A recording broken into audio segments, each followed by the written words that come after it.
ನಮಗೆ ಆಲ್ರೆಡಿ ಎಷ್ಟೊಂದಿತ್ತು 2-3 ಸರಿ ಇದಾಗಿತ್ತು.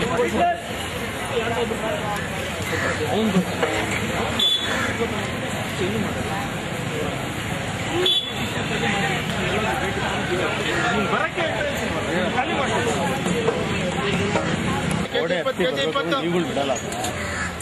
ಬಿಡೋದಿಲ್ಲ. ಅವನು ಪ್ಲಾನೇ ಬೇರೆ ಇದೆ. ಅದೇ ಆ ಪ್ಲಾನ್ ನೀವೇ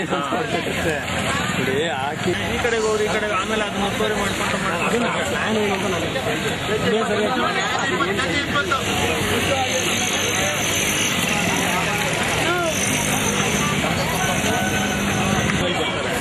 ಬೆಳಗ್ಗೆ ಡೈಲಿ ವ್ಯಾಪಾರ ಮಾಡೋದು. ಬೆಳಗ್ಗೆ ಡೈಲಿ ವ್ಯಾಪಾರ ಮಾಡೋದು.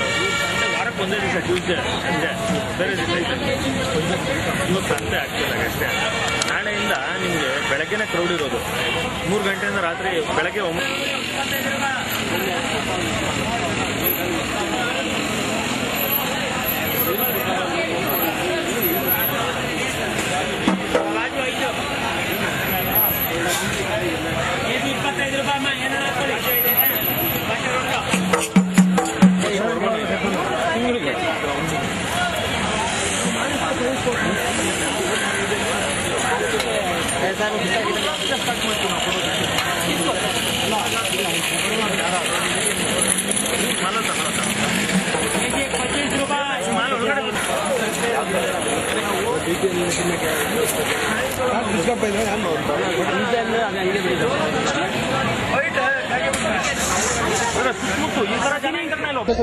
ನೀವು ಇಲ್ಲ ನಮ್ಗೆ ಕೊಡ್ತಾರೆ ಅಂತ ಯಾವ ಗ್ಯಾರಂಟಿ ಕಾಂಪ್ಲೆಕ್ಸ್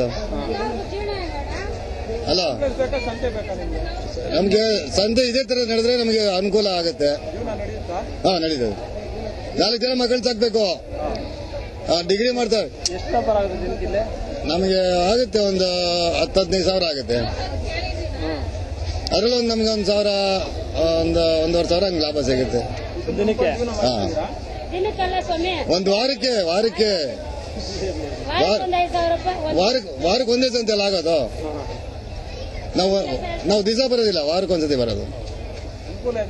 ನಮ್ಗೆ ಅನುಕೂಲ ಇದೆ, ತುಂಬಾ ಅನುಕೂಲ ಇದೆ. ಸಂತೆ ಬೇಕು ಸರ್. ಹೌದೌದೌದು, ಖಂಡಿತ ಬೇಕು ಸಂತೆ. ಸಂತೆ ನಮ್ಗೆ ಬುದ್ಧಿ ಬಂದಾಗಿಂದ ನಡೀತಾ ಇದೆ. ಅದಕ್ಕೆ ಮೊದಲಿನಿಂದ ನಮ್ಮ ತಾತ ಮುತ್ತಾತ ನಮ್ಮ ಮಾವರೆಲ್ಲ ಸಂತೆ ವ್ಯಾಪಾರ ಮಾಡಿ ಜೀವನ ಮಾಡಿರೋದು. ಸಂತೆ ಸಡನ್ ಆಗಿ ಎತ್ತಾಕ್ಬಿಟ್ರೆ ನಾವೇನ್ ವ್ಯಾಪಾರಗಳು ಮಾಡೋರು ಎಲ್ಲಿ ಹೋಗ್ಬೇಕು ಹೇಳಿ? ನಮಗ್ ಬೇಕೇ ಬೇಕು ಸಂತೆ. ಏನೇ ಆಗ್ಲಿ ಸಂತೆ ಬಿಟ್ಕೊಡಲ್ಲ, ನಮಗ್ ಬೇಕೇ ಬೇಕು ಸಂತೆ. ಸಾವಿರಾರು ಜನ ಇದ್ದಾರೆ, 10,000 ಜನ ಇರ್ಬೋದು. ನಾವು ನೋಡ್ದಂಗ 10,000. ನಾವು ವಾರಕ್ಕೆ ಒಂದ್ಸತಿ ಇಲ್ಲಿ ಸಂತೆಗೆ ಬರ್ತೀನಿ. ಡೈಲಿ ವ್ಯಾಪಾರ ಮಾಡೋ ರೈತರು ಅವರು ಇವರು ಎಷ್ಟೋ ಜನ ಇದ್ದಾರೆ. 10,000 ಕುಟುಂಬ ಐತೆ, 20,000 ಕುಟುಂಬ ಐತೆ, ನಾವ್ ಹೇಳಕ್ಕಾಗಲ್ಲ. ಬಂದು ನೋಡಿದಾಗ ಗೊತ್ತಾಗುತ್ತೆ. ಇವಾಗ ನೀವು ಟಿವಿನಲ್ಲಿ ಮಾತಾಡ್ತಾ ಇದ್ರಲ್ಲ, ನೀವೇ ನೋಡ್ರಿ ಎಷ್ಟು ಜನ ವ್ಯಾಪಾರಗಳು ಮಾಡ್ತಾರೆ ಅಂತ ಅನ್ಬಿಟ್ಟಿದ್ರು. ಸುಮಾರು ಕಾಲದಿಂದ ಇದೆ ಸಂತೆ. ಇದು ಇವತ್ತಿಂದ ನಿನ್ನೆದಲ್ಲ, ಇದು ಸುಮಾರು ವರ್ಷಗಳಿಂದ ಇದೆ. ಇದಕ್ಕೆ ಸಂತೆಗೆ ಎಷ್ಟು ವರ್ಷ ಅಂತ ಹೇಳೋರಿಲ್ಲ, ಆ ತರ ಇದೆ. ಇವಾಗ ಸಡನ್ ಆಗಿ ಎಲ್ಲ ಎತ್ಬಿಟ್ಟು ಇವಾಗ ನಾವು ಕಾಂಪ್ಲೆಕ್ಸ್ ಮಾಡ್ತೀನಿ ಅಂತಂದ್ರೆ ನಮ್ಮಂತವ್ರು ಎಲ್ಲಿ ಹೋಗ್ಬೇಕು ಹೇಳಿ? ಯಾರು ಹೇಳಿಲ್ಲ ಸರ್, ಜಾಗ ಕೊಡ್ತೀನಿ ಅಂತ ನಮ್ಗೆ ಯಾರು ಹೇಳಿಲ್ಲ. ಏನ್ ಗ್ಯಾರಂಟಿ ಸರ್? ಸಂತೆ ಎತ್ತದ್ಮೇಲೆ ಏನ್ ಗ್ಯಾರಂಟಿ ಇದೆ? ಕೊಡ್ತಾರೆ ಅಂತ ಏನ್ ಗ್ಯಾರಂಟಿ? ಅಡ್ವಾನ್ಸ್ ಕೊಟ್ಟು ಬಾಡಿಗೆ ಕೊಟ್ಟು ನಾವು ಸಂತೆ ವ್ಯಾಪಾರ ಮಾಡಕ್ಕಾಗುತ್ತಾ? ಏನೋ ಇದರಿಂದ ಜೀವನ ಮಾಡ್ಕೊಂತ ಇದೀನಿ.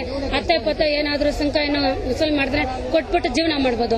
1,000 ರೂಪಾಯಿ ಬಾಡಿಗೆ ಹೆಂಗ್ ಸರ್ ಕಟ್ಟಕ್ಕಾಗುತ್ತೆ? ನಾವ್ ಹೇಳಿ ಆಗತ್ತ ಮಾಡಿ ನಾವು ಸರ್ಕಾರದ ಬಗ್ಗೆ ಏನೇ ಕ್ರಮ ತಗೊಂಡು ನಾವು ಹೋರಾಡೋದಕ್ಕೆ ಸಿದ್ಧವಾಗಿದ್ದೀವಿ. ಸಂತೆ ಮಾರುಕಟ್ಟೆ ಅಂತ ನಾವು ಬಿಡೋದಕ್ಕೆ ಯಾವ ಕಾರಣದಿಂದ ಸಾಧ್ಯವ?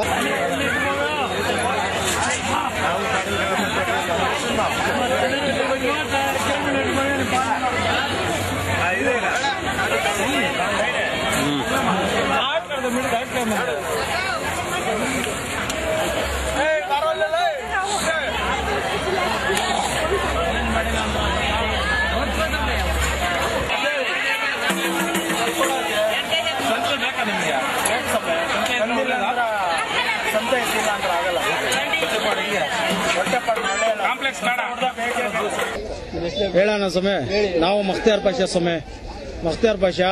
ಈ ಸಂತೆ ಬೇಕೇ ಬೇಕು ನಮ್ಗ. ನೋಡಿ, ಬಡವ್ರ ಸಂತೆ ಇದು, ಶ್ರೀಮಂತರದು ಎಲ್ಲ ಶೋರೂಮ್ಗಳು, ಏನು ಕಾಂಪ್ಲೆಕ್ಸ್ಗಳು ಕಟ್ಬಿಟ್ಟು ಎಲ್ಲ ಶೋರೂಮ್ಗಳು, ಎಲ್ಲ ಬಡವ್ರು ಬರೋದು ನಮಗೋಸ್ಕರ. ನಾವು ಒಂದು 5 ಪೈಸಾ ದುಡ್ಕೊಂಡು ನಾವು ಗಂಡ ಹೆಂಡತಿಗ ಸಾಕೊಳ್ತಾ ಇದೀನಿ. ನೋಡಿ, ನಾವು ಕಷ್ಟ ಬೀಳ್ತಾ ಇದೀನಿ ಬಡವರು. ನಮ್ ರೈತರು ಸಂತೆ ಬೇಕೇ ಬೇಕು ನಮ್ಗ. ಬಾಡಿಗೆ ಕಟ್ಟಾಕ ಊಟಕ್ಕೆ ಸಿಕ್ಕಲ್ಲ, ನಮ್ ಕೇರ್ಪುರ ಸಂತೆನಲ್ಲಿ ನಮ್ಗೆ ಊಟ ಸಿಕ್ಕೋದು. ಬೇರೆ ಸಂತೆಯಲ್ಲಿ ಎಷ್ಟು 10 ಸಂತೆ ವ್ಯಾಪಾರ ಮಾಡಿದ್ರು ನಮ್ಗೆ ಹೊಟ್ಟೆ ತುಂಬಲ್ಲ. ಕೇರ್ಪುರ ಸಂತೆನಲ್ಲಿ ಮಾತ್ರ ನಮ್ಗೆ ಹೊಟ್ಟೆ ತುಂಬೋದು. ದಯವಿಟ್ಟು ನಮ್ಗೆ ಕಾಂಪ್ಲೆಕ್ಸ್ ಬೇಡ, ನಮಗ್ ಬಡವರಿಗೆ ಸಂತೆ ಬೇಕು. ದಯವಿಟ್ಟು ನಿಮ್ ಕೈ ಮುಗಿದು ಕಾಲು ಬಿಡ್ಕೊಂಡು ಕೇಳ್ಕೊಂತೀವಿ.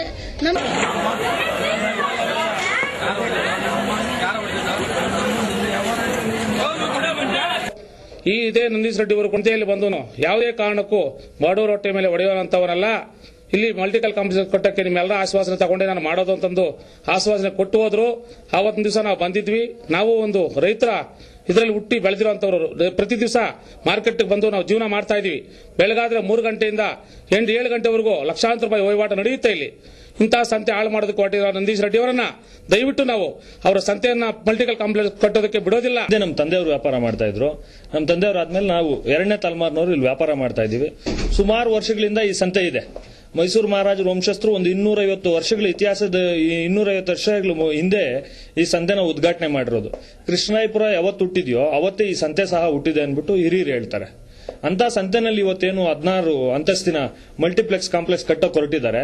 ಆ ಮಲ್ಟಿಪ್ಲೆಕ್ಸ್ ಕಟ್ಟೋದ್ರಿಂದ ಎಷ್ಟು ಜನಕ್ಕೆ ಅನುಕೂಲ ಆಗುತ್ತೆ, ಎಷ್ಟು ಜನಕ್ಕೆ ಅನಾನುಕೂಲ ಆಗುತ್ತೆ. ಈ ಕೃಷ್ಣರಾಯಪುರ ಸುತ್ತಮುತ್ತ 2-3 ಕಿಲೋಮೀಟರ್ ಇರೋರೆಲ್ಲ ಬಡವರೇ.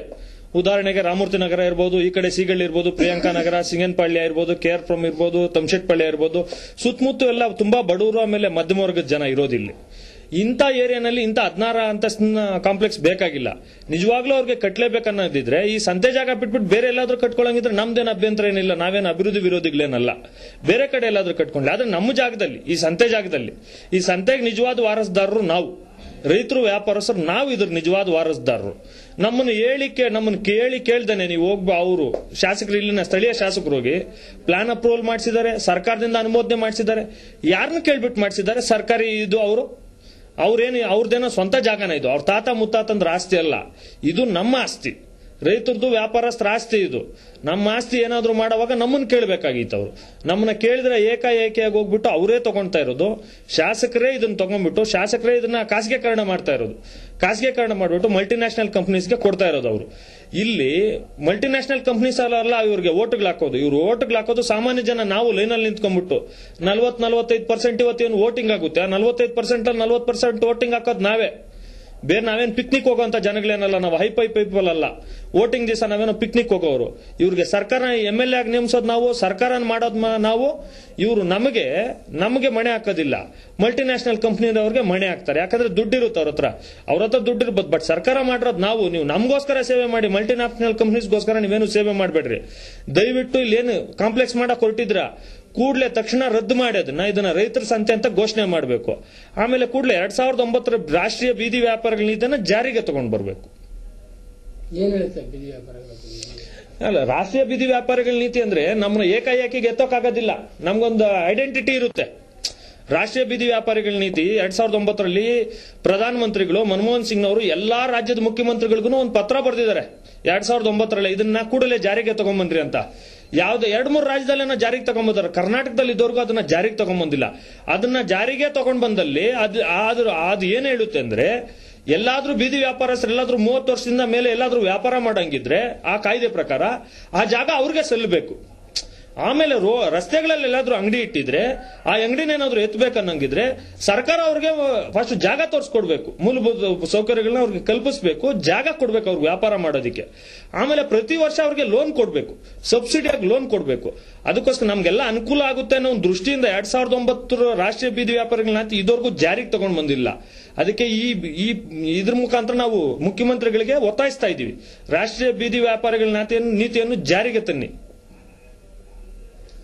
ಕಾಂಗ್ರೆಸ್ ಅದನ್ನ ಹೇಳಿ ಸರ್, ಕಾಂಗ್ರೆಸ್ ಕಡೆ ಕೊಟ್ಟಿದ್ದಾರೆ, ನಮ್ಗೇನ್ ಜಾಗ ಕೊಡಲ್ಲ. 4 ಜಿಲ್ಲೆಗಳಿಂದ ಬರ್ತಾರೆ, 2 ರಾಜ್ಯ. ಯಾಕಂದ್ರೆ ಇಲ್ಲಿ ಬಾರ್ಡರ್ ಇರೋದ್ರಿಂದ, ಕೋಲಾರ ತುಂಬಾ ಹತ್ತಿರವಾಗಿರೋದ್ರಿಂದ ಆಂಧ್ರದಿಂದ ಬರುತ್ತೆ, ತಮಿಳುನಾಡಿಂದ ಬರುತ್ತೆ, ಆಮೇಲೆ ಈ ಕಡೆ ಹಾಸನ ಇರ್ಬೋದು, ಮಂಡ್ಯ, ಮೈಸೂರಿಂದನೂ ತರಕಾರಿ ಬರುತ್ತೆ. ಯಾಕೆ ಇಲ್ಲಿ ಬರುತ್ತೆ ಅಂತ, ಇಲ್ಲಿ ಕಮಿಷನ್ ಪದ್ಧತಿ ಇಲ್ಲ. ಯಾರೋ ಒಂದು ಮೂಟೆಗೆ 2 ರೂಪಾಯಿ ಅಥವಾ 3 ರೂಪಾಯಿ ಸುಂಕ ಕೊಟ್ಬಿಟ್ಟು ತಗೊಂಡೋಗುವಂತದ್ದು. ಅದೇನು ಇಲ್ಲಿ ರೈತರು ಅವ್ರ ತಮ್ಮ ಉತ್ಪನ್ನಗಳಿಗೆ ಅವರೇ ಬೆಲೆ ನಿಗದಿಪಡಿಸ್ಕೊಳ್ಳುವಂತದ್ದು. ಅದೇನು ಬೇರೆ ಮಾರ್ಕೆಟ್ಗಳಿಗೆ ಹೋದಾಗ ಅಲ್ಲಿ ಕಮಿಷನ್ ಏಜೆಂಟ್ ಇರುತ್ತೆ. 100 ರೂಪಾಯಿಗೆ 10 ರೂಪಾಯಿ ಅಲ್ಲಿ ಕಮಿಷನ್ ತಗೊಂತಾರೆ. ಇಲ್ಲಿ 300 ರೂಪಾಯಿ ಚೀಲ ಮಾರಿದ್ರೆ ಇಲ್ಲಿ 2 ರೂಪಾಯಿ ಕಮಿಷನ್ ಏನಿಲ್ಲ. ಇಲ್ಲಿ ಇಲ್ಲಿ ಅವ್ರು ಬರೀ ಸುಂಕ ಮಾತ್ರ ಕಟ್ಟಬೇಕು, ಅದಕ್ಕೋಸ್ಕರನೇ ಇಲ್ಲಿ ರೈತರು ಬರೋದು. ಆಮೇಲೆ ತಮ್ಮ ಉತ್ಪನ್ನಗಳಿಗೆ ತಾವೇ ಬೆಲೆ ನಿಗದಿಪಡಿಸ್ಕೊಂತಾರೆ. ಲಕ್ಷಾಂತರ ರೂಗಳು ಇಲ್ಲಿ ವಹಿವಾಟಾಗುತ್ತೆ. ಇಲ್ಲಿಂದ ಅರ್ಧದಷ್ಟು ಬೆಂಗಳೂರಿಗೆ ಇಲ್ಲಿಂದನೇ ಸಪ್ಲೈ ಆಗೋದು. ಈ ಮಾರ್ಕೆಟ್ ಇಲ್ಲಿ ಉಳಿಯೋದ್ರಿಂದ ತುಂಬಾ ಜನ ಬಡವರಿಗೆ ಅನುಕೂಲ ಆಗುತ್ತೆ. ಹೆಂಗೆ ಅಂದ್ರೆ ಗಾರೆ ಕೆಲಸ ಮಾಡೋರ್ಗಿರ್ಬೋದು, ಕೂಲಿ ಕೆಲಸ ಮಾಡೋರ್ಗಿರ್ಬೋದು, ಆ ಮಾಲಲ್ಲಿ ಹೋಗ್ಬಿಟ್ಟು ಅವ್ರು ತಗೊಳಕ್ ಆಗೋದಿಲ್ಲ. ಇವಾಗ ಮಾಲೆ ಮಾಡ್ಬಿಟ್ರು 16 ಕಟ್ಬಿಟ್ಟು ಇವ್ರು 2 ಮಾಲಕ್ಕೆ ಕೊಟ್ಬಿಟ್ಟು ನಮ್ಗೂ ಕೆಳಗಡೆ ವ್ಯಾಪಾರಸ್ಥರು ಕೊಟ್ಟರೆ ನಮ್ಮ ಹತ್ರ ಯಾರು ಬರ್ತಾರೆ? ನಮ್ಮ ಹತ್ರ ಯಾರು ಬರೋದಿಲ್ಲ. ಅದಕ್ಕೋಸ್ಕರ ಕೂಡಲೇ ಅದನ್ನ ರದ್ದು ಮಾಡಿ, ರೈತರನ್ನು ಅದ್ರೊಳಗಡೆ ಹೋಗಕ್ಕೂ ಬಿಡೋದಿಲ್ಲ. ಭದ್ರತೆ ಕಾರಣದಿಂದ ನಾವು ಒಳಗಡೆ ಹೋದಾಗ ನೀವು ನೋಡಿರ್ಬೋದು, ಎಲ್ಲಾ ಭದ್ರತೆ ಕೊಡ್ಬೇಕಂದ್ರೆ ಅವರು ಏನ್ ರೈತರೇನು ಬೆನ್ಸ್ ಕಾರಲ್ಲಿ ಏನು ಮೂಟೆಗಳೇನು ಎತ್ಕೊಂಡ್ ಬರೋದಿಲ್ಲ, ಅಥವಾ ಸೂಟು ಬೂಟ್ ಏನು ಹಾಕೊಂಡ್ ಬರೋದಿಲ್ಲ. ಇಲ್ಲಿ ಎಲ್ಲ ಬರೋದು ಚಡ್ಡಿಗಳಲ್ಲಿ, ಪಂಚಗಳಲ್ಲಿ, ಚಪ್ಪಲಿಗಳು ಹಾಕಂದ್ರೆ ರೈತ ತಲೆ ಮೇಲೆ ಹೊತ್ಕೊಂಡ್ ಬರೋಂತ ರೈತರು. ನೀವ್ ಹೆಂಗ್ ಬಿಡ್ತೀರಾ ಒಳಗಡೆ ಭದ್ರತೆ ಕಾರಣದಿಂದ? ನೀವು ಭದ್ರತೆ ಕೊಡ್ಲೇಬೇಕಾಗುತ್ತೆ. 16 ಕಾಂಪ್ಲೆಕ್ಸ್ ಏನಿದೆ 20 ಅವರ್ಸ್ ಅಂದ್ರೆ ಇವರೇನೋ ಸರ್ಕಾರಿ ಕಚೇರಿಗಳು ಅಂದ್ಬಿಟ್ಟು ಸುಮ್ಮನೆ ಹೇಳ್ತಾ ಇದಾರೆ. ಏನು ವಿಧಾನಸೌಧನ ಅಲ್ಲಿ ಖಾಲಿ ಮಾಡ್ಬಿಟ್ಟು ಇಲ್ಲಿ ಎತ್ಕೊಂಡ್ ಬಂದ್ಬಿಟ್ಲ ಫಿಲ್ಅಪ್ ಮಾಡ್ತಾರ? ಅದನ್ನೇನು ತುಂಬಿಸೋದಿಲ್ವಲ್ಲ. ಅಮ್ಮಮ್ಮ ಅಂದ್ರೆ ಕೃಷ್ಣಾಯಪುರ ಸುತ್ತಮುತ್ತ ಇರೋದು 20 ಸರ್ಕಾರಿ ಕಚೇರಿಗಳು, ಒಂದು ಮಿದಿ ವಿಧಾನಸೌಧ ಇಲ್ಲೇ ಇದೆ. ಇಷ್ಟೆಲ್ಲ ಸುಮ್ಮನೆ ಸರ್ಕಾರಿ ಕಚೇರಿಗಳ ಹೆಸರು ಹೇಳ್ಬಿಟ್ಟು ಬಡವರ ಹೆಸರು ಹೇಳ್ಬಿಟ್ಟು ಇವಾಗ ಲೂಟಿ ಆಗ್ತಾ ಇರೋದು. ಮೊನ್ನೇನು ಅವ್ರು ವಿಶ್ವ ಬಂಡವಾಳ ಅವ್ರು ಏನ್ ಮಾಡಿದ್ರು, ಏನ್ ಗ್ಲೋಬಲೈಸೇಷನ್ ಅದೇ ಕೆಲಸ ಕೊಡ್ಬೇಕಂದ್ರೆ 25,000 ಕೋಟಿ ಬೇಕಂತೆ. ಏನು 5,000 ಜನ ಕೆಲಸ ಮಾಡೋದಕ್ಕೆ 3,000 ಜನ ಏನು ಇಲ್ದಿರನೇ ಇಲ್ಲಿ ಕೆಲಸ ಮಾಡ್ತಾ ಇದೀವಿ ಸರ್. ಸ್ವಾವಲಂಬಿಗಳಾಗಿ ಸರ್ಕಾರದ ಮೇಲೆ ನಾವ್ ಏನಕ್ಕೂ ಆಧಾರ ಆಗ್ದಿರಾ ನಾವ್ ಇಲ್ಲೇ ಜೀವನ ಮಾಡ್ತಾ ಇದೀವಿ. ಏನ್ ಸರ್ಕಾರ ನಾವೇನ್ ಸಾಲ ಕೊಡು ಅಂದ್ಬಿಟ್ಟು ಏನ್ ಕೇಳಿಲ್ಲ, ನಮಗ್ ಮನೆ ಕೊಡಿ ಅಂತ ನಾವೇನ್ ಕೇಳಿಲ್ಲ, ನಮ್ಮ ಮಕ್ಕಳಿಗೆ ವಿದ್ಯಾಭ್ಯಾಸ ಕೊಡಿ ಅಂದ್ಬಿಟ್ಟು ನಾವು ಸರ್ಕಾರನೇನು ಅಂಗಲಾಚಿಲ್ಲ. ನಾವು ಸ್ವಾವಲಂಬಿಗಳಾಗಿ ಆತ್ಮಗೌರವದಿಂದ ಸ್ವಾಭಿಮಾನದಿಂದ ಬದುಕ್ತಾ ಇದೀವಿ. ನಾವು ಸ್ವಾಭಿಮಾನದಿಂದ ಬದುಕ್ತಾ ಇರೋದು ಅವ್ರು ಕಣ್ಣಾರ ಕಂಡ್ಬಿಟ್ಟು ಅವ್ರು ಸಂತೋಷ ಬೀಳ್ಬೇಕು. ಅದನ್ನ ಬಿಟ್ಬಿಟ್ಟು ಅವ್ರು ಹೊಟ್ಟೆ ಕಿಚ್ಚು ಬಿದ್ಬಿಟ್ಟು ಈ ಜಾಗನ ಏನೇ ಆಗ್ಲಿ ಲಪ್ಟಾಯಿಸ್ಲಿ. ಇವಾಗ ಮೊನ್ನೆ ಏನು ಅವರು ಗ್ಲೋಬಲೈಸೇಷನ್ ಇದು ಮಾಡಿದ್ರು 2011 ನಾವು ಮುಖ್ಯಮಂತ್ರಿಗಳಿಗೆ ಹೋಗ್ಬಿಟ್ಟು ಮನವಿ ಕೊಡ್ತೀವಿ. ಮನವಿ ಕೊಟ್ಬಿಟ್ಟು ಅವ್ರು ಏನಾದ್ರು ಒಂದು ತಿಂಗಳಲ್ಲಿ ಅವ್ರು ಏನೋ ಸ್ಪಂದಿಸ್ಲಿಲ್ಲ ಅನ್ನೋದಾದ್ರೆ 2012ರಿಂದ ತಿಂಗಳಿಗೊಂದೊಂದು ಹೋರಾಟ, ಉಗ್ರವಾದಂತ ಹೋರಾಟ ಮಾಡ್ತೀವಿ. ಮುಖ್ಯಮಂತ್ರಿಗಳ ಮನೆ ಮುಂದೆನೆ ಕೂತ್ಕೊಂತೀವಿ, ಆಮರಣಾಂತರ ಸತ್ಯಾಗ್ರಹ ಮಾಡ್ತೀವಿ, ಉಪವಾಸ. ನಂದೀಶ್ ರೆಡ್ಡಿ ಮನೆಗೂ ಹೋಗ್ತೀವಿ. ನಂದೀಶ್ ರೆಡ್ಡಿ ಮನೆಯಲ್ಲಿ 3 ಎಕರೆ ಇದೆ ಸರ್. ಅವ್ರು ಇರೋದಕ್ಕೆ 3 ಎಕರೆ ಮನೆ ಬೇಕು. ಇರೋದು 3 ಜನ ಮಕ್ಕಳು, 2 ಗಂಡ ಹೆಂಡತಿ, 5 ಜನಕ್ಕೆ 3 ಎಕರೆ ಬೇಕು. 4 ಎಕರೆ 27 ಗುಂಟೆ, ಇಷ್ಟು 1,000 ಜನ ಬದುಕ್ತಾ ಇದೀವಿ. ನಮಗ್ ಬೇಡವಾ? ಇವ್ರಿಗೆ ಮಾತ್ರ ಐಷಾರಾಮಿ ಜೀವನ ಬೇಕು. ನಮ್ಗೆ ನಮ್ ಬದುಕೋದಿಕ್ಕೆ ನಮಗ್ ದಾರಿ ಇಲ್ವಾ? ನಾವೇನು ಇವ್ರ ಮನೆಗೆ ಹೋಗ್ಬಿಟ್ಟು ಇವ್ರಿಗೇನು ಸಾಲ ಕೊಡ್ರಿ ಅಂತ ನಾವೇನ್ ಕೇಳಿಲ್ಲ, ನಮ್ಗೇನು ಲೋನ್ ಕೊಡ್ಸಿ ಅಂತ ನಾವೇನ್ ಕೇಳಿಲ್ಲ. ಇವ್ರಿಗೆ ನಮ್ ಪಾಡಿಗೆ ನಮ್ಮನ್ನು ಬದುಕಕ್ ಬಿಡ್ರಿ, ನಮ್ಮನ್ನ ಯಾಕೆ ಇದು ಮಾಡ್ತೀರಾ? ಇದು ಸಾಮಾಜಿಕ ನ್ಯಾಯನ? ನಿಮ್ಗೊಂದು ನಮಗೊಂದು. ಇದುವರೆಗೂ 3 ವರ್ಷ ಆಗಿದೆ. 3 ವರ್ಷದಲ್ಲಿ ಅವ್ರು ಯಾರಿಗೂ ತಿಳಿಸ್ಲೇ ಇಲ್ಲ. ಬಡವರು ಅಂದ್ರೆ ಅವ್ರಿಗೆ ಎಷ್ಟು ಕೀಳು ಮಟ್ಟದಲ್ಲಿ ಇದ್ದಾರೆ ಅಂದ್ರೆ ನಮ್ಮನ್ನ ಇದುವರೆಗೂ ಬಂದ್ಬಿಟ್ಟು ಅವ್ರು ಮಾತಾಡ್ಸೋಂತ ಸೌಜನ್ಯನ ಅವ್ರು ತೋರಿಸಿಲ್ಲ ನಮ್ಮ ಹತ್ರ ಇದುವರೆಗೂ. ಅದಕ್ಕೋಸ್ಕರ ಕೂಡ್ಲೆ ನಂದೀಶ್ ರೆಡ್ಡಿ ಅವ್ರಿಗೂ ಇದನ್ನ ಎಚ್ಚರಿಕೆ ಕೊಡ್ತಾ ಇದೀವಿ. ಮನವಿ ಮಾಡ್ತಾ ಇಲ್ಲ. ನಂದೀಶ್ ರೆಡ್ಡಿಗೆ 2 ಸರಿ ಮನವಿ ಕೊಟ್ಟಿದೀವಿ. 3ನೇ ಸರಿ ಅವರು ಮನವಿ ಪತ್ರನ ಪ್ರೇಮ ಪತ್ರ ಅನ್ಕೊಂಡ್ಬಿಟ್ಟಿದ್ದಾರೆ. ಪ್ರೇಮ ಪತ್ರ ಕೊಟ್ಟಿದೀವಿ ಅವ್ರಿಗೆ, ಲವ್ ಲೆಟರ್ ಕೊಟ್ಟಿದೀವಿ ಅನ್ಕೊಂಡ್ಬಿಟ್ಟಿದ್ದಾರೆ. ಲವ್ ಲೆಟರ್ ಅಲ್ಲ ಅದು. ಇನ್ನು ಎಚ್ಚರಿಕೆ ಕೊಡ್ತಾ ಇದೀವಿ ನಂದೀಶ್ ರೆಡ್ಡಿಗೆ. ನಂದೀಶ್ ರೆಡ್ಡಿ ದಯವಿಟ್ಟು ಇದನ್ನ ಕೈ ಬಿಟ್ಟಿಲ್ಲ ಅಂದ್ರೆ ಮುಂದಿನ ದಿನಗಳಲ್ಲಿ ತುಂಬಾ ಉಗ್ರ ಹೋರಾಟದ ಸ್ವರೂಪಗಳೇನು ಅನ್ನೋದು ನಿನ್ಗೆ ತೋರಿಸ್ಕೊಡ್ತೀವಿ ಮುಂದಿನ ದಿನಗಳಲ್ಲಿ.